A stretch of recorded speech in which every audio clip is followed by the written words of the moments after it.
ప్రధాని నరేంద్ర మోడీ విద్యార్థుల జీవితాలతో చెలగాటమాడుతున్నారని ప్రభుత్వపు బీలైలయ్య ఆరోపించారు. సోమవారం పట్టణంలోనే శ్రీ స్వామివారి పాదాల నుంచి స్థానిక అంబేద్కర్ విగ్రహం వరకు కాంగ్రెస్ ఆధ్వర్యంలో కొవ్వొత్తుల కాగడాలతో నిర్వహించిన ర్యాలీలో ఆయన మాట్లాడారు. నీట్ ప్రశ్నపత్రం లీకేజీతో లక్షలాది మంది విద్యార్థులు తీవ్ర మానసిక ఆందోళనకు గురయ్యారన్నారు. నీట్ పరీక్ష నిర్వహణలో కేంద్ర ప్రభుత్వం పూర్తిగా విఫలమైందని ఆరోపించారు. యువత భవిష్యత్తుతో ప్రధాని నరేంద్ర మోడీ చెలగాటమాడుతున్నారని ప్రభుత్వపు బీలైలయ్య ఆరోపించారు. సోమవారం పట్టణంలోనే శ్రీ స్వామివారి పాదాల నుంచి స్థానిక అంబేద్కర్ విగ్రహం వరకు కాంగ్రెస్ ఆధ్వర్యంలో కొవ్వొత్తులు కాగడాలతో నిర్వహించిన ర్యాలీలో ఆయన మాట్లాడారు. నీట్ ప్రశ్నపత్రం లీకేజీని నిరసిస్తూ ఇటీవల ఢిల్లీలో జంతర్ మంతర్ వద్ద శాంతియుతంగా విద్యార్థులు యువత చేపట్టిన ఆందోళనపై దాడులు నిర్వహించడం హేయమన్నారు. నీట్ ప్రశ్నపత్రం లీకేజీతో లక్షలాది మంది విద్యార్థులు తీవ్ర మానసిక ఆందోళనకు గురయ్యారన్నారు. నీట్ పరీక్ష నిర్వహణలో కేంద్ర ప్రభుత్వం పూర్తిగా విఫలమైందని ఆరోపించారు.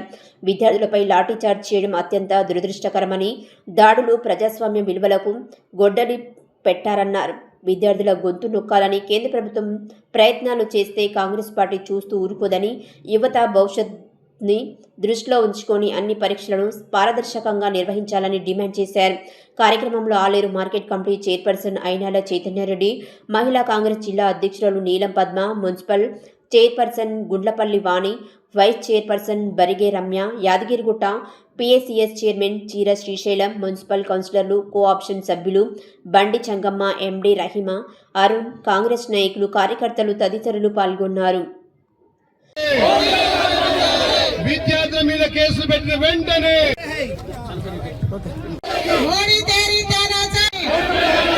చనిపోయిన విద్యార్థులకు వెంటనే మోడీకి హటావ్, మోడీకి హటావ్, మోడీ తేరీ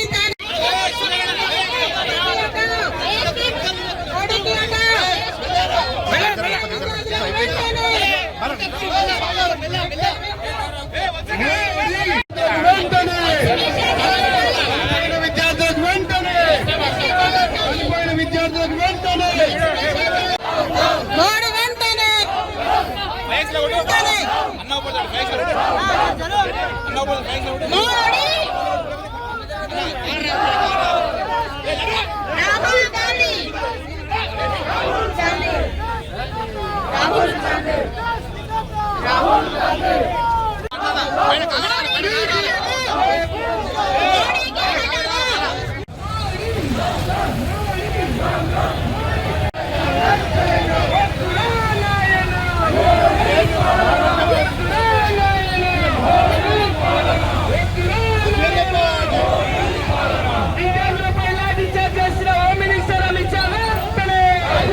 కేంద్ర మండి వైఖరి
మోడీ అనే నేతృత్వం, మోడీ నిరంకుశ పాలన ఎంతో మంది విద్యార్థుల బలి చేసుకునే విధంగా 12 సంవత్సరాలు నేను దేశాన్ని పాలించినని విర్రవీగుతున్నటువంటి మోడీ నీ 12 సంవత్సరాల్లో 152 సార్ల పేపర్ లీకేజీలు.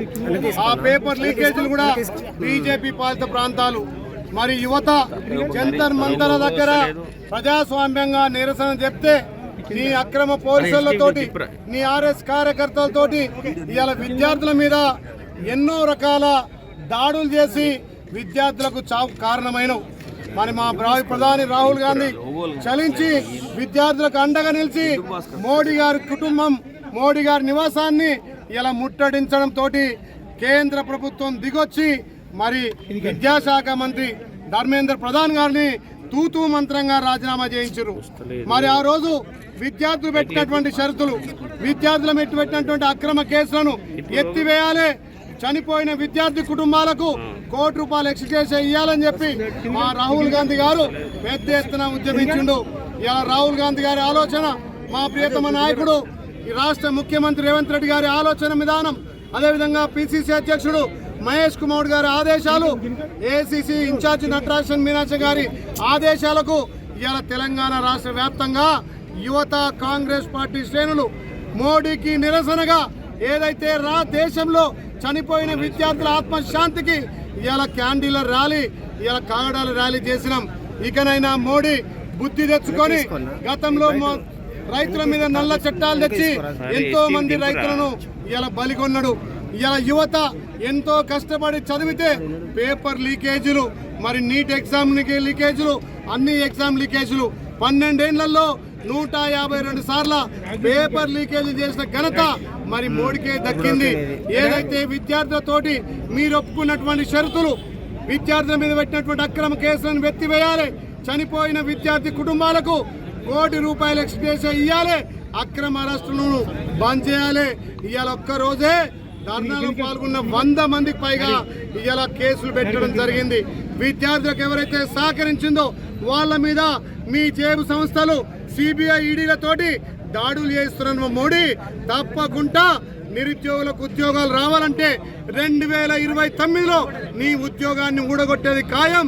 విద్యార్థులు తలుచుకుంటే ఎంత పెద్దవారినైనా ఇలా గద్దె దించేది యువత చేతిలో ఉంది. కాబట్టి మోడీకి నిరసనగా, మోడీ చేస్తున్నటువంటి నియంతృత్వ పాలనకు నిరసనగా మా పిసిసి అధ్యక్షులు మహేష్ కుమార్ గారు ఇచ్చినటువంటి ఇలా పిలుపు మేరకు, మా రేవంత్ అన్న ఆలోచన మేరకు, మా మీనాక్షమ్మ సూచన మేరకు ఇలా యాదాద్రి భువనగిరి జిల్లాలో వేల కొద్ది మా మహిళలు, మా అన్నదమ్ములు, అక్క చెల్లెళ్ళు ఈ ర్యాలీలో పాల్గొన్నారు. కాబట్టి మోడీని ఖచ్చితంగా యువత గద్దె దించుతుంది. రాహుల్ గాంధీ గారిని ప్రధాని చేసేంత వరకు ప్రతి ఒక్క యువకుడు రాహుల్